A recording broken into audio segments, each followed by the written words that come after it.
ഞങ്ങൾ തമ്മിലുള്ള കോമ്പിനേഷൻസ് ഭയങ്കര രസകരമാണ്. കാരണം അതിൽ ലാലേട്ടൻ്റെ കാലിന് ചെറിയൊരു പ്രശ്നമുണ്ട്. അപ്പോൾ പുള്ളി ഒരു വാക്കിംഗ് സ്റ്റിക്കൊക്കെ പിടിച്ചാണ് നടക്കുന്നത്, സപ്പോർട്ടോട് കൂടിയാണ് നടക്കുന്നത്. അപ്പോൾ പല ഷെഡ്യൂളുകൾ ആയിട്ട് നടക്കുന്നുണ്ടായിരുന്നു. അപ്പോൾ കുറേ ഒരു ഷെഡ്യൂൾ കഴിഞ്ഞിട്ട് പിന്നെ കുറേ മാസങ്ങൾ കഴിഞ്ഞിട്ടാണ് അടുത്ത ഷെഡ്യൂൾ വരുന്നത്. ആ ഷെഡ്യൂളിൽ ഷോട്ട് എടുക്കാൻ പോകുന്നു, എല്ലാം റെഡി ആയിട്ട് ഇരിക്കുന്നു. ഇപ്പം ലാലേട്ടനുണ്ട്, ഞാൻ തൊട്ട് പുറകെയുണ്ട്. ഒരു ഡോറ് തുറന്ന് മമ്മൂക്കെ കാണാൻ കയറുന്നൊരു ഷോട്ടാണ്. അപ്പോൾ എല്ലാവരും ready, okay. Mahesh start camera action എന്ന് പറഞ്ഞതിന് തൊട്ട് മുമ്പ് ലാലേട്ടൻ എന്നോട് ചോദിക്കുകയാണ്, മോനെ എൻ്റെ ഏത് കാലിലാണ് കുഴപ്പം എന്ന്.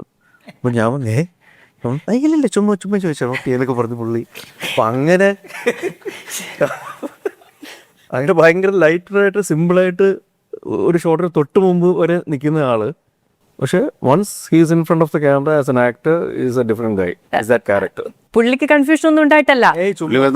മടിയാക്കാൻ വേണ്ടി ചോദിച്ചത് എന്തായിരുന്നു നമുക്ക് ബാക്കിയുള്ളവരെ കൺഫ്യൂസ് ഒരു സുഖം അല്ലേ, ഒരു രസം, ചുമ്മാ മോനെ എന്ന് പറയുമല്ലേ. പിന്നെ ഈ ശരിക്കും എൻ്റെ ഇതെന്ന് പറഞ്ഞാൽ ഒരു ആഫ്റ്റർ 40s എൻ്റെ ഒരു ഫാൻ ബോയിങ് മൊമെന്റ്സ് ആയിരുന്നു വിത്ത് ദീസ്. എല്ലാവരും കൂടി നിൽക്കുന്നത് അല്ലേ. ശരിയാണ്, എനിക്ക് മനസ്സിലാവും.